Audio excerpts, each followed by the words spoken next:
My sister-in-law pilfered the names I had chosen from my lost pregnancies and bestowed them upon her own children.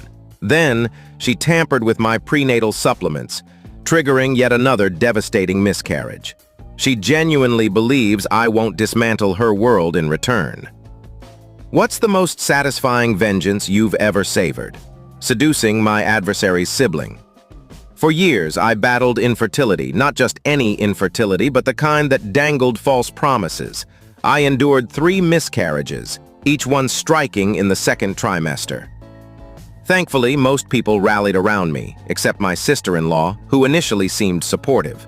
The first time I wept in her presence, she comforted me, promising her unwavering support. She even declared that when her daughter was born, I'd be the godmother. I began to view her as a dear confidant. 2 weeks later at her baby shower, everything changed. When she revealed her daughter's name, nausea surged within me. It was Elise, the very name I'd chosen for my unborn child. "It's not like you were going to use it," she sneered when I confronted her, her voice grating like a wounded animal. Her words stabbed at my heart.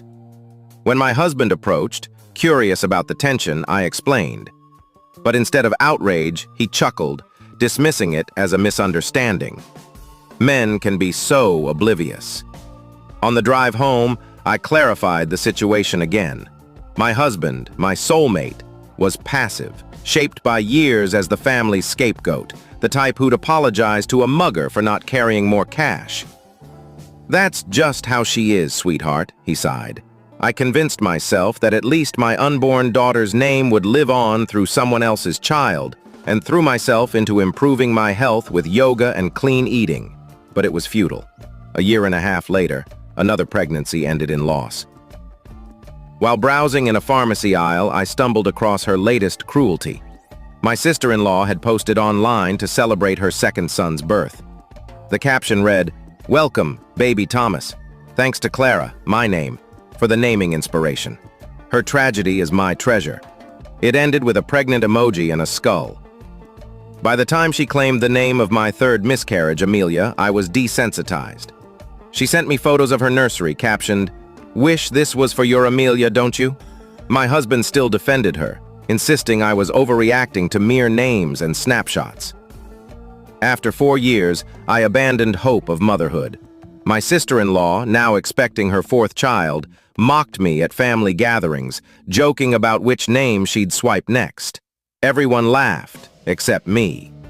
That night, something inside me fractured. If she wanted another name, I'd give her one she'd never forget. At the next family event, I staged a tearful confession to her in private, claiming I'd found a hidden gem in my late mother's journal. A secret middle name, Celestine, meaning holy offspring in an obscure tongue. I forged journal pages and curated a Pinterest board about honoring ancestors through names. She seized the bait, proclaiming everywhere that her daughter would be Celestine Grace to celebrate our family's lost legacy. This scheme satisfied me until fate delivered an unexpected twist. I was pregnant, well into my 3rd trimester. Joy overwhelmed me. No more grieving, no more doubting my worth. My husband and I had kept the pregnancy quiet, wary of jinxing it. That same week, we received her invitation to her baby shower. I wore a loose dress to conceal my bump, and my husband backed my choice. I was done caring.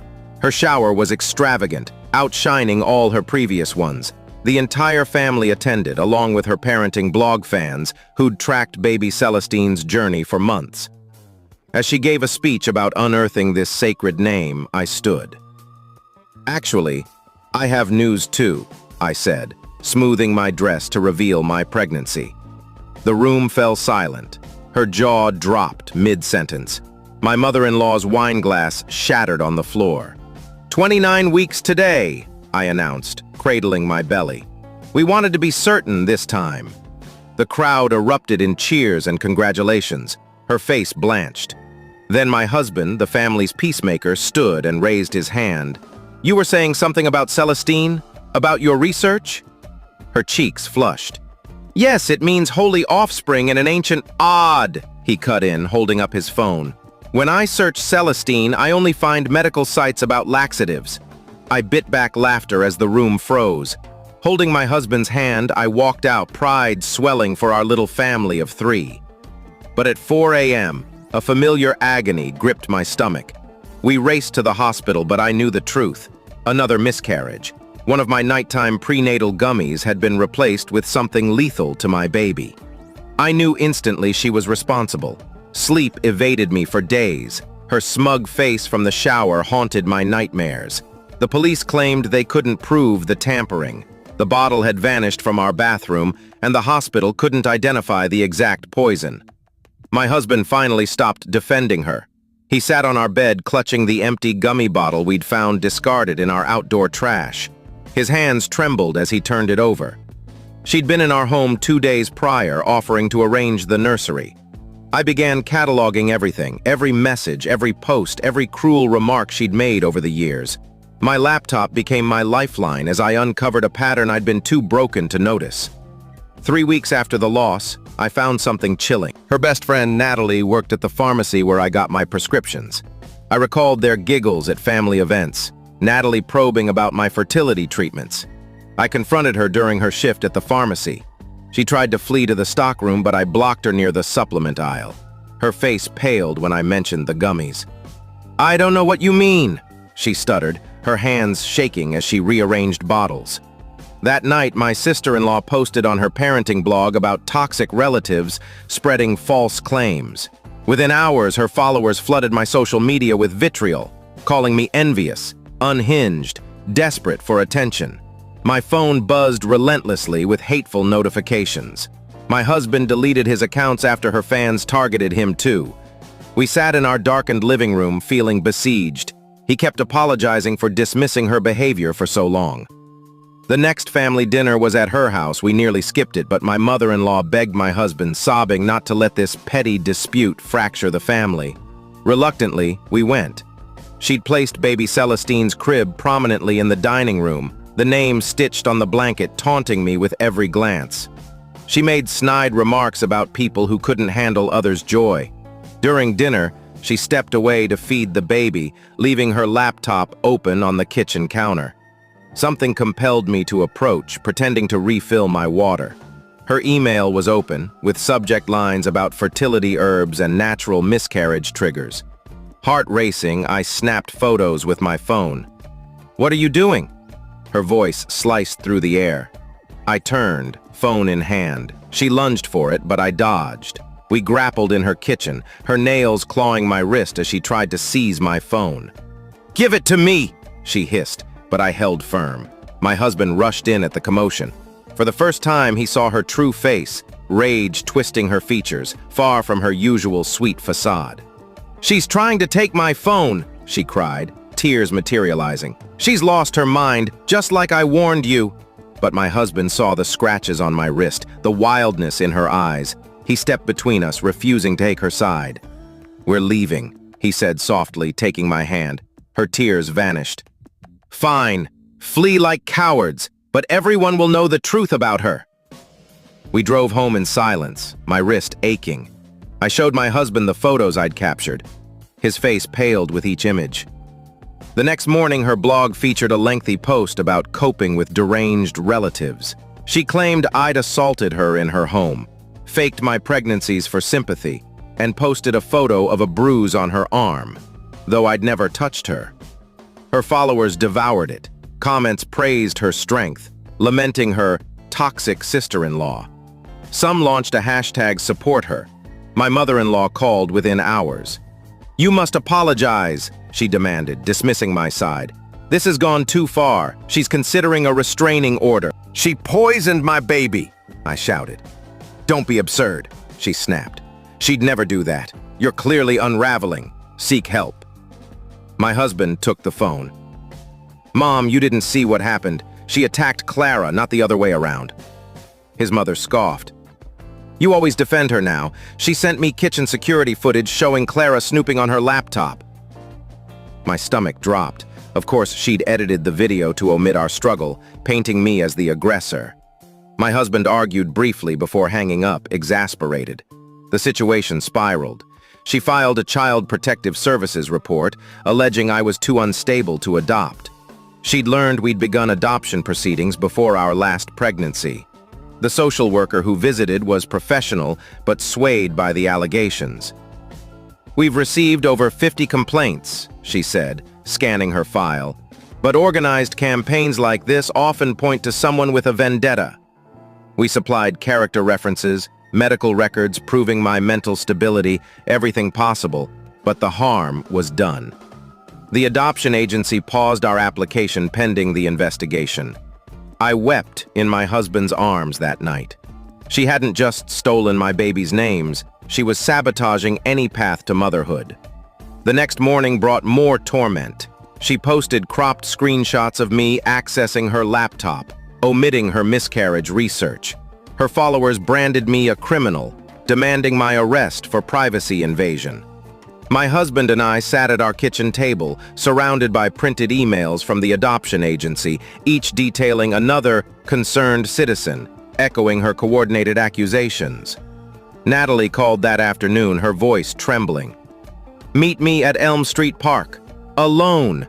I need to confess something." My husband wanted to join, but I knew she'd flee if she saw him. I found her on a bench near the playground, eyeing mothers with their kids nervously. "I can't keep this up," she said as I sat. "She's gone too far. The gummies. She made me swap them. Said they were harmless herbs for your stress." My fists clenched. "You knew what they were." Tears welled in her eyes. She had leverage. "I've been taking anxiety meds from the pharmacy. Not serious, but she threatened to report me unless I cooperated." I reached for my phone to record, but she grabbed my wrist. "No recordings. I'll deny it all if you try to use this. I'm sorry, and you need to be warned. She's not finished." "What do you mean?" She glanced around. "She's been intercepting your mail, has copies of your adoption documents, agency details, caseworker names, everything." We'd noticed missing mail. That evening, my husband installed security cameras and had our mail rerouted to a P.O. box. It felt like preparing for battle. Her next strike came at Thanksgiving. The family gathered at my mother-in-law's, the atmosphere tense. She arrived late, her 4 children in coordinated outfits, stealing the spotlight. At dinner, she jabbed about people clinging to grudges and the value of therapy. My husband's jaw tightened, but he stayed quiet. During dessert cleanup, she stood, clinking her glass. "I have news." Silence fell. Her hand rested on her stomach. "We're expecting again, and I've picked the perfect name." My mother-in-law beamed. "How wonderful." "Yes," she said, her gaze locked on mine. "If it's a girl, we'll name her Evelyn, after Clara's beloved late mother." The room spun. My mother had passed 6 months ago. Her name was my last sacred refuge. I stood, my chair crashing backward. "You wouldn't dare," I whispered. Her smile was venomous. "Why not? It's a lovely name, and someone should use it since you clearly can't." My husband rose. "Enough. You've crossed every boundary." "Have I?" she shrieked. "She's the one who hacked my laptop, spreading lies about me. I'm just honoring family traditions." "By stealing the names of dead babies?" His voice was icy. Chaos erupted. My father-in-law demanded peace. Her husband looked bewildered, asking what was happening. The kids cried. Amid the turmoil, she began live streaming to her blog followers. "See how I'm attacked in my own family?" she told the camera. "All for wanting to honor my sister-in-law's mother." My husband grabbed my hand. "We're leaving." As we reached the door, she called, "Oh, Clara, check with the adoption agency. I heard they got some interesting info about your mental health." We drove home in silence, too furious to speak. A voicemail from our adoption caseworker awaited, requesting an urgent call. My hands shook as I dialed. Her tone was neutral, explaining they'd received documents claiming I'd been repeatedly hospitalized for psychiatric issues. "That's false," I said, my voice cracking. "I've only been hospitalized for miscarriages." "I understand," she said, "but we must investigate. Can you provide your full medical history?" After hanging up, my husband found me sobbing on our bedroom floor. He held me, vowing we'd fight, that she wouldn't win. The next day, we requested my medical records from the hospital. The administrator frowned at the screen. This is odd. There are unfamiliar entries. My heart sank. Someone had inserted fake psychiatric admissions, complete with diagnoses of paranoia and compulsive lying. "This is fraud," she said. "We'll investigate how our system was breached." It took 2 weeks to remove and document the fraudulent entries. Meanwhile, she escalated her crusade, creating fake social media profiles in my name, posting deranged rants about stealing babies. She sent anonymous tips to my employer about my instability. My husband began recording everything, wearing a small camera on his shirt for every family interaction. His mother called him paranoid, but he was undeterred. The breakthrough came unexpectedly. Her eldest daughter, Elise, now 8, called our house one evening while her parents were out. "Aunt Clara," her voice quavered, "I need to tell you something. Mommy makes us lie about you." My husband started recording as Elise revealed how her mother coached her and her siblings to say I was cruel, frightening, and spoke ill of their family. "She rehearses us until we get it right," Elise said. "I don't want to anymore. You've never been mean." We saved the recording, adding it to our evidence. But she must have learned of Elise's call, as the next day she posted about me manipulating children against their mother. Her followers sent death threats to my accounts. Someone shared my work address, and protesters appeared at my office with signs labeling me a baby murderer and child predator. My boss summoned me. "I know this is personal," he said, "but it's impacting the company. Maybe take some time off until this settles." I was effectively suspended. She'd ruined my reputation, career, and adoption prospects. But she wasn't done. 2 weeks later, my husband's grandmother celebrated her 90th birthday. We almost skipped it, but she'd always been kind, and I didn't want to let her down. The party was at a restaurant, neutral territory we thought safe. She arrived late, ensuring all eyes were on her, air-kissing relatives and gushing about her pregnancy. During the cake cutting, I slipped to the restroom. She followed, checking the stalls before facing me. "Just give up," she said casually, reapplying lipstick. "You'll never be a mother. The adoption agency already rejected you. Didn't know? I have a contact there." I stayed silent, knowing my husband's camera was recording. She took my silence as surrender. "It was simple. Natalie at the pharmacy, my friend at the hospital who tweaked your records, the social worker who owed me, you never had a shot." "Why?" I asked. "What did I do?" Her reflection smirked. "You married him. You stole my brother. He was supposed to prioritize me, but you came with your infertility drama and suddenly he cared more about you. So you killed my babies?" She laughed. "I didn't kill anything. You did that yourself. I just nudged nature along with the last one, a favor, really. You're not mother material." I left without another word, heart pounding. We had her confession, but later my husband discovered the camera's battery had died before she entered the restroom. We had nothing. Her husband called, asking to meet privately. We braced for threats, but he looked exhausted. "I found her diary," he said, passing a notebook across the table. "It fell from her purse. You need to see this." The diary was hers, and it was damning. Pages detailing her schemes to ruin me, her delight in my miscarriages, her coordination with Natalie and others. It also revealed her targeting other relatives, poisoning her mother-in-law's dog for suggesting she delay motherhood, sabotaging her cousin's wedding by seducing the groom, framing her college roommate for drugs. "I don't know who I married," he said, voice breaking. "The kids! I'm divorcing her. I'll testify if you need me." We photocopied the diary before returning it. At last, we had solid proof. But she struck first. Police arrived with a warrant claiming we were dealing drugs. Officers tore our home apart, finding nothing, but the spectacle humiliated us before our neighbors. A note in her handwriting appeared under our doormat. "Stop, or next time they'll find something." That night, we resolved to expose her to the family. We called a meeting at my mother-in-law's, claiming urgent news. She arrived smug, likely expecting our capitulation. Instead, my husband connected his laptop to the TV, presenting our evidence. Diary entries, laptop photos, her husband's testimony, Elise's recorded confession. Silence gripped the room as the proof piled up. Her expression shifted from confidence to panic to fury. When we showed the entry about the poisoned dog, my mother-in-law gasped. "Rusty didn't just die," she whispered. She leapt up. "It's all fabricated. They're framing me out of jealousy for my perfect life." But her husband stood. "It's true. I've seen the original diary." The floodgates opened. Relatives shared stories of her past cruelties, her pattern undeniable. Her facade shattered. She screamed, calling everyone liars, hurling a vase at the wall.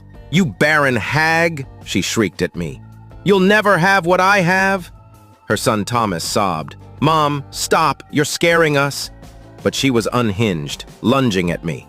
My husband and hers restrained her as she clawed, shrieking, "I should have used stronger poison in those gummies. I should have ensured you'd never try again." The room froze. Even she seemed to grasp her admission. My father-in-law's voice was steel. "Leave my house, don't return." She looked at her family, her children, her husband, all staring with horror. "Fine," she spat, "but I'm taking my kids." "No," her husband said, "you're not." The children ran to their father, even baby Celestine in Elisa's arms. Alone, she stormed out, slamming the door. The fallout was swift. Natalie, fearing for her pharmacy license, confessed fully, providing receipts and texts from her. Her husband filed for emergency custody and a restraining order, citing the diary. He found searches on her computer for miscarriage induction, dating back years. Her blog collapsed when someone leaked diary excerpts to her followers, exposing her as a sociopath who poisoned kin and sabotaged pregnancies. She lost everything: her husband, kids, family, and fan base. The adoption agency apologized and reactivated our application, noting the false complaints strengthened our case. 3 months later, we adopted newborn twins, naming them Amelia and Thomas, reclaiming the stolen names. Signing the papers, I reflected on our ordeal. She faced charges. Her kids thrived with their father, free from her toxicity. Elise began calling me Aunt Clara again, eager to babysit the twins someday. "I want to be a good cousin," she said. "Not like Mom was a sister." Driving home with our babies, my husband squeezed my hand. We'd endured her reign of terror and emerged stronger. The twins cooed in their car seats, and I smiled through tears. She tried to strip me of everything, but she'd only robbed herself. I had my family, my babies, my life. She had nothing but the wreckage of her cruelty. The adoption ceremony ended at noon. By 12:30, she was stirring trouble. My husband spotted her across the street from the courthouse, where we posed for photos with Amelia and Thomas. Sunglasses and a cap couldn't hide her tense stance. "Not look," he murmured, shielding the twins. The photographer sensed our unease and suggested the courthouse garden. As we moved, rapid footsteps followed. She'd crossed the street. "Those names were mine to give," she shouted. Security intercepted her, escorting her away as she ranted about her auntly rights. The twins slept through it, oblivious to the drama of their first official day as ours. That afternoon, we learned she'd been busy. Our adoption announcement, shared by my mother-in-law, was reposted on her new blog with rants about name thieves. Natalie texted a warning. She'd been at the pharmacy that morning, probing about infant medications and allergies. Natalie refused to engage and alerted her boss, but the incident unnerved us. We installed a doorbell camera and switched to a pediatrician across town for the twins' upcoming checkup. Her husband called with alarming news. She'd broken into his home while the kids were at school, stealing photo albums and baby clothes, leaving a note demanding visitation. "The restraining order covers the kids," he assured us. "But she's desperate, crashing with friends, claiming you've turned everyone against her." 3 days later, she ambushed my husband at his workplace, confronting him in the parking garage. He began recording. "You turned everyone against me," she accused, blocking his path. "Even my kids won't speak to me."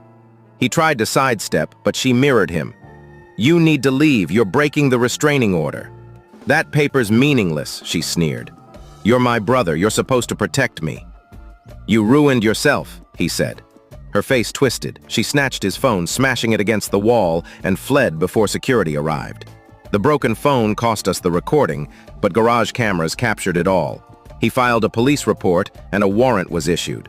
She evaded arrest for a week, creating dozens of fake social media profiles to flood our accounts and employers' pages with accusations of kidnapping and framing her. One profile stood out, using edited courthouse photos of her holding our twins, captioned as her stolen babies.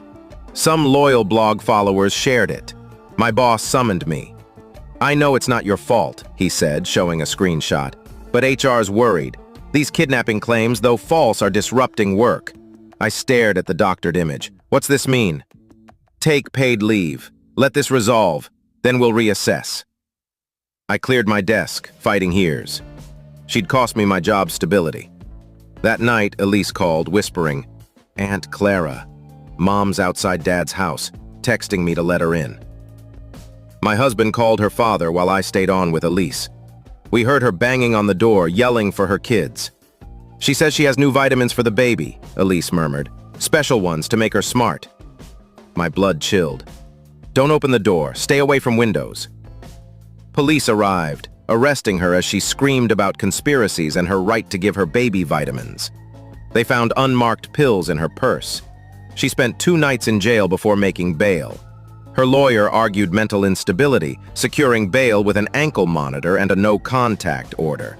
The pills were mild sedatives unsuitable for infants, adding attempted child endangerment to her charges. Her former friends began abandoning her. One, Laura, who'd housed her, called me. "I believed her lies about you," she said, "but I caught her rifling through my medications at 3 a.m. She claims she wanted aspirin, but I don't buy it." "There's more?" I asked. "Yes, she used my computer for those fake profiles. I have screenshots." Laura sent dozens of images proving her activities, fake accounts, photo edits, harassment coordination. We added them to our evidence, now filling a banker's box. My husband organized it for the trial. Meanwhile, we cherished our twins, who thrived, smiling and growing. Amelia was thoughtful, studying everything. Thomas was all giggles, charming everyone. Each milestone was a triumph she couldn't steal. The adoption agency scheduled a follow-up. The social worker who'd investigated her false claims smiled at the twins' progress. "I'm sorry for the investigation," she said, watching Amelia clutch my finger. "It's clear now those complaints were malicious." "You followed protocol," my husband said. "Yes, but we flagged her name in our system. If she tries to adopt or meddle, we'll know." It was small reassurance, but we'd take it. She then sued for grandparent rights, claiming we were denying her access to the twins. Our lawyer laughed at the filing. "She has no standing. No judge will entertain this." He was right. It was dismissed in days. But she persisted, lingering just outside restraining order limits at places we frequented: grocery stores, parks, the pediatrician's office. One park afternoon, she sat 50 feet away, staring. Other parents noticed, moving their kids. When a mother asked if we knew her, I said she was under a restraining order. Word spread and her tactics faltered. She shifted to sending letters via her lawyer, offering reconciliation laced with veiled threats. "I forgive your lies if you let me into the twins' lives. Don't force my hand." We forwarded every letter to our lawyer and police. The detective said they were building a robust harassment case atop her other charges. Natalie texted again. She was texting from burner numbers, offering cash for info on my prescriptions. Natalie blocked each number and sent screenshots. She was desperate, promising money she didn't have, her accounts frozen in the divorce. The divorce moved swiftly. Her husband gained full custody.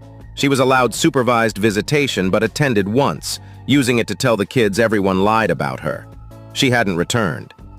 "The kids are in therapy," he told us over coffee.